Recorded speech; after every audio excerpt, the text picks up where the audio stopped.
fundamentally, let me just say this. What we need to be looking for when we're in these situations in the very beginning is going from 1 to a 2.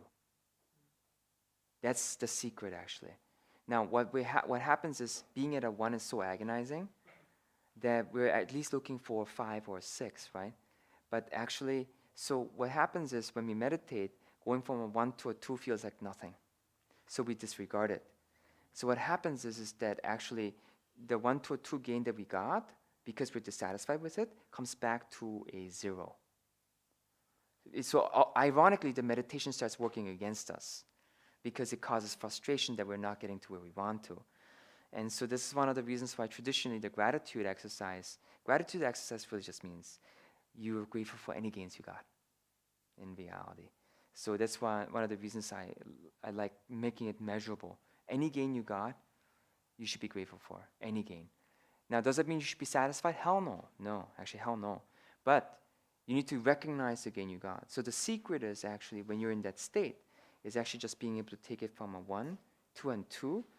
And if for some reason, the more you can be inspired from and actually be grateful, the more you can be grateful from going from a 1 to a 2, that level of inspiration actually ironically becomes you going from a 1 to a 10. And this is the secret. This is the entire secret of how to make giant leaps. The person who can make the biggest leap is a person who is most grateful for the most incremental change that is made. It's counterintuitive. It's really counterintuitive.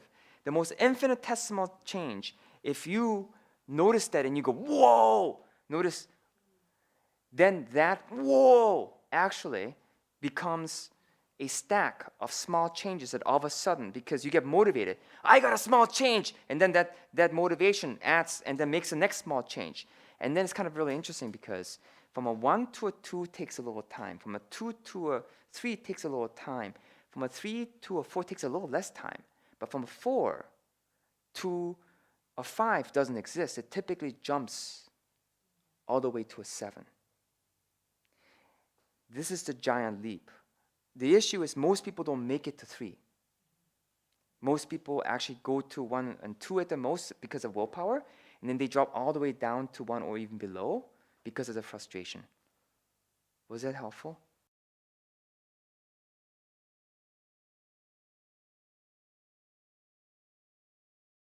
Yes, thank you. Yes, that's exactly it. And these are the concepts that we're trying to change. The sputtering engine, you got the engine to sputter. And then now, from the sputter, the question is, how can you get it to vroom? And so on and so forth. And as long as you keep looking for that, the answer comes. So,